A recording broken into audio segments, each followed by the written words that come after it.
The name of that song is titled Restless, and it's from the album Weeds Like Us that was performed by my special guest today, New Mexico singer-songwriter Julie Christensen. Julie, welcome to the Friday Afternoon Music Mix. Thanks, Greg. It's good to actually put your face with your name. It Of is course, great to people see you. out there aren't seeing our faces, but No, they're not, are they? Unfortunately, we've got such great looking faces. That's good.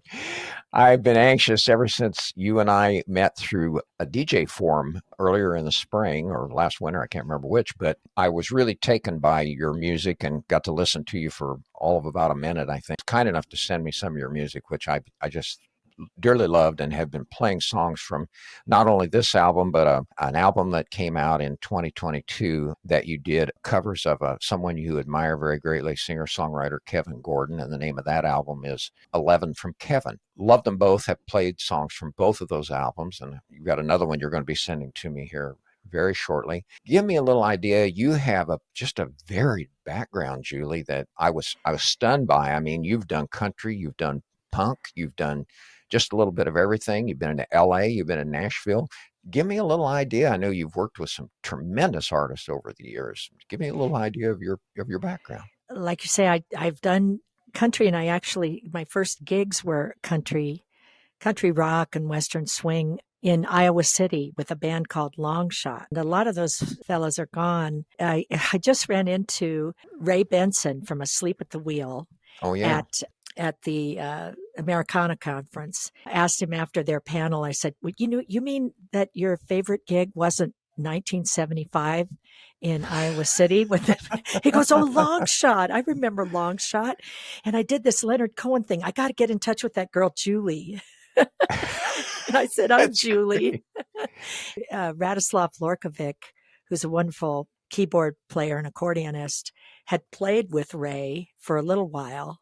Anyway, it was just kind of old home week for about 20 minutes. So those were the first gigs that I did. Then I was on the road doing pop music, like an Anne Margaret meets Soul Train dance thing. We played supper clubs and, they'd play disco during the breaks and stuff.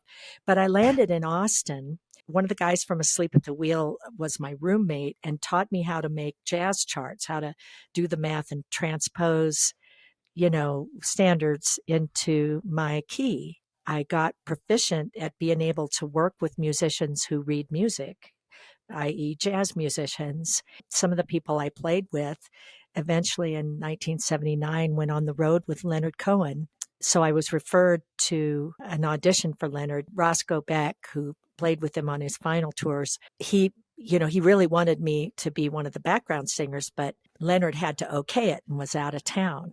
So I went to an audition. Henry Louis, he engineered several Joni Mitchell albums, produced Lucinda Williams, among other people, but he was there at my audition, and I guess he thought I was okay. So I wound up meeting Leonard and getting that gig. And you not only did one tour with Leonard Cohen, you did a second, didn't you? Yeah, I did. I did one in 1988. I found out the same day I found out that I was pregnant in 1992 that Leonard was going on tour. And the other backup singer, Perla Bataya, who still tours doing Leonard's music and telling stories about that, she grabbed me and said, don't tell anybody yet because you're going.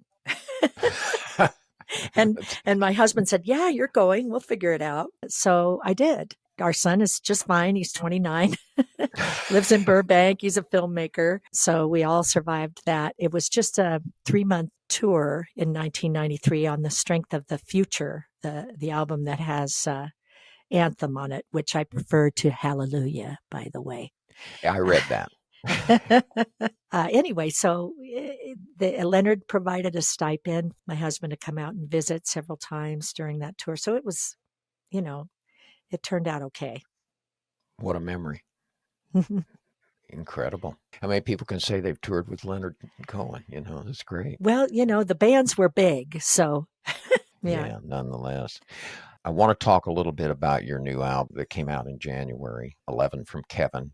Kevin Gordon is the Kevin in the title. You co-produced this along with Brett Ryan Stewart, and it's getting good reviews. Several of the songs on here I really like a lot. Gatling Gun, Following a Sign, Follow My Way. And then, of course, you've got one we're going to play a little later in the show called Heart's Not In It and Down to the Well. And it was co-written by someone that I know of. He just lives about 50 miles north of me, and that's Colin Linden.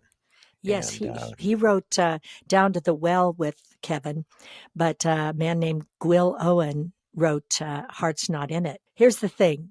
I had picked 11 songs for 11 from Kevin, and I really wanted to call the album 11 from Kevin. but, but I realized, oh my God, I want to do Jimmy Reed is the king of rock and roll because we have an Iowa connection. He went to the writer's workshop at the University of Iowa. I figured out a way to put those two songs together, Heart's Not In It and Down to the Well. So I figured out the math of putting Heart's Not In It and Down to the Well together because the lyrics thematically are similar. It's like, man, don't come up to me in this club. I'm tired of playing clubs anyway, you know. And I relate to that. Anyway, so I made them one song, but I put a single out of just Down to the Well recently, September 16th. So that's available. You can get it online as a single. And it's a great song. I played the combo before, and we'll play it at the end of our interview here going out. But that's just a kick butt song. It's really good. Oh, I yeah. enjoy it a lot. Hardworking Americans have covered it. Yes. And Todd Richard. Snyder. Yeah, Todd Snyder. This is a terrific new album. Let's play another song from 11 from Kevin, Crowville. Does that sound good? Yeah.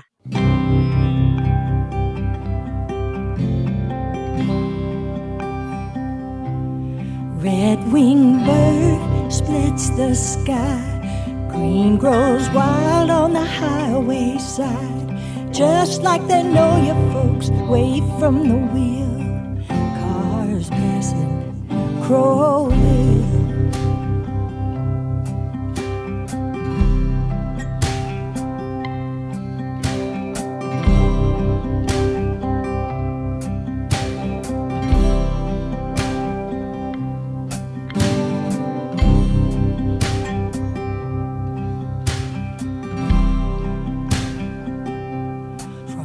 Out in the field, outside the wall, coyotes coming, hear 'em call, running on hunger and free will, on in the morning, Crowville.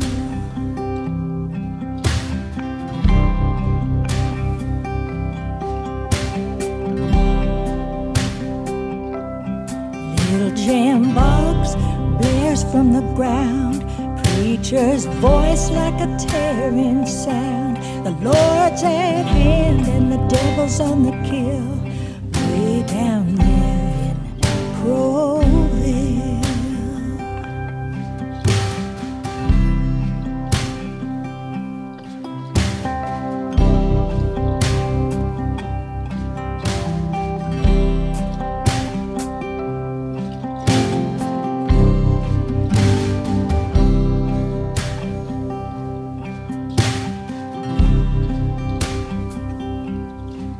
Charles Ray, he's long gone, but Miss Martha carries on.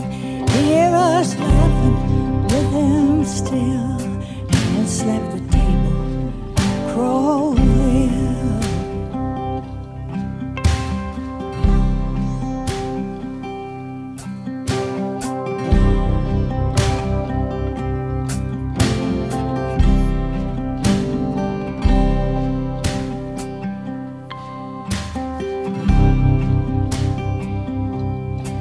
Red-winged bird splits the sky. Green grows wild on the highway side. Just like they know you folks way from the wheel. Cars passing Crowville. I also want to ask you a little bit about, I've seen some of the people that you've worked with, Julie, and I'm familiar with them and play their music on my show. Tell me a little bit about when you were in LA working with John Doe and Dave Alvin and Steve Berlin. These are all well-known artists and songwriters. Well, I actually met them through that scene. I feel like I'm a card-carrying member of that tribe, and I'll always be part of that tribe because we all run into each other. And Steve Berlin will go to Dave Hidalgo from Los Lobos, with whom he plays. He'll go, "Oh, you remember Julie from back in the day?" And he'll go, "Sure, you pick up where you left off with that scene." Steve Wynn, that I used to sing with from Dream Syndicate, and Dream Syndicate has rebooted. Divine Horseman, the band that I was in at that time, actually has rebooted too with my ex, and that's kind of a miracle. We've had one put out a live record. We put out a double LP. We just recorded another double LP that's going to be out late in 2023. How I met Dave Alvin and John Doe was they came over when Chris had finally gotten me over to his apartment, and we heard all this clanging in the alley, and it was John and Dave, and they came in and we proceeded to play country songs until the sun came up, and then I went home. That's great. And the next day I saw Dave at the Wells Fargo at the bank. Evidently Chris had already gotten to him because he said, Chris is a really great guy. And on and on. Dave, DJ Bonebreak, and Bill Bateman from the Blasters, the drummer from the Blasters, Johnny Doe, and I guess that's it, and Steve Berlin. They had done this record in 1982 called Minute to Pray, Second to Die. And it was like this, it wasn't punk rock, it was something completely unique. And DJ played marimba on it. So it had this kind of voodoo swamp rock thing. They did that record in 1982, and I think they reformed I was still in Ojai then, so it must have been 2010 or something, to go play All Tomorrow's parties in Europe. Sporadically, they got together again over the years and always had a lot of attention and people coming out. So in 2018, they actually made another record with a lot of original songs on it and some of the old Flesh Eater songs that they had been doing on the road. Chris had me sing on, Chris D from that band and from Divine Horseman had me sing on, I think it was 5 songs. And I did about 5 of the gigs of the short tour they did in 2019. And, I'd known those guys for a long time, but it's great they let me come along, I noticed that you did a show in Nashville last month with someone who I do not know of, but the name sure is familiar, Chris Tench. And oh, yeah. Is he related to Benmont Tench? No, actually, he's not. He's from Ohio. My other guitar player friend, Sergio, is originally from Texas. I just say I have guitar players from where they grow guitar players, Ohio, Texas. But Chris Tench is just a wonderful player, and he's on 3 of my records. He and Sergio played on 3 of my records, and they toured with me in Iowa a couple times. Iowa, where I'm from. He's magical. He lays this sauce on everything that sounds kind of like Daniel Lanois or something. But he's just a great guitar player and a great guy. He's like my brother. I should point out too that you're also a member of the Iowa Rock and Roll Hall of Fame, and that your first album was produced by Todd Rundgren. It's called A Sad Clown. Actually, the record that was produced by Todd Rundgren never came out. Is that right? That it never came out, and it actually reverts to me in 2025. But I understand now from other artists who just assumed that their record was automatically going to come back to them 35 years later, that you have to get a lawyer to make that happen, that it just doesn't automatically happen, which is kind of another thing that, about the business that's a little disconcerting. I plan to get somebody to help me because a friend put all of that analog tape onto Blu-ray for me. He's a friend who produces Maria Muldaur, and he's a good recording engineer in Northern California. We're going to try to get it out again. It's a record I made in 1990. Just what you need, more expense. A lawyer, too, to top it all off. There you go. My special guest today is New Mexico singer-songwriter Julie Christensen. She has a brand new album out, came out in 2022, called 11 from Kevin. She has a terrific solo album that I've been playing songs for him. It's called Weeds Like Us. She is currently doing some gigs. I saw you'd been in Nashville here recently. And what's the future holding for you? Can you see?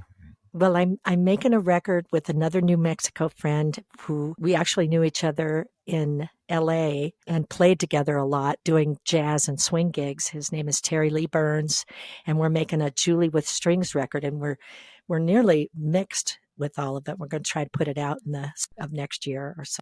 I'll play it. Okay. Don't forget me. Yeah, send Yeah. me a copy of it. I'd like to have Yeah. it. And Sounds I just want to point out that Levin from Kevin was made during 2020, during the pandemic, and we did a lot of it remotely. Maybe I should share that, maybe I should not, but it sure doesn't sound like it's No, remotely it doesn't. recorded. It sounds like you were all right in the same room. It's just a terrific album. And why don't we go out with, this is my favorite song from 11 from Kevin. This is called Heart's Not In It. Segues into Down to the Well, which was written by Kevin and also Colin Linden. Point out that Down to the Well itself is a single that was released on September the 16th, and that they can download that on all of the outlets, I'm sure, iTunes, whatever. Also, let's point out your website is stonecupid.com, and your Instagram account is, I love this, the Julie Christensen, and it's THEE, which is wonderful. I stole that from John Doe. He has Did you really? John Doe. Yeah. The John Doe. That's great. And your Facebook is Julie Christensen Music. And let's spell your last name, Julie. CHRISTENSEN Music. Thank you. Come back and see me, especially if you get to the Pacific Northwest. Love to have you come in and go on the radio live. That would be fun. Yeah, I'd love that. Thank you so much for having me. This is Heart's Not In It and Down to the Well.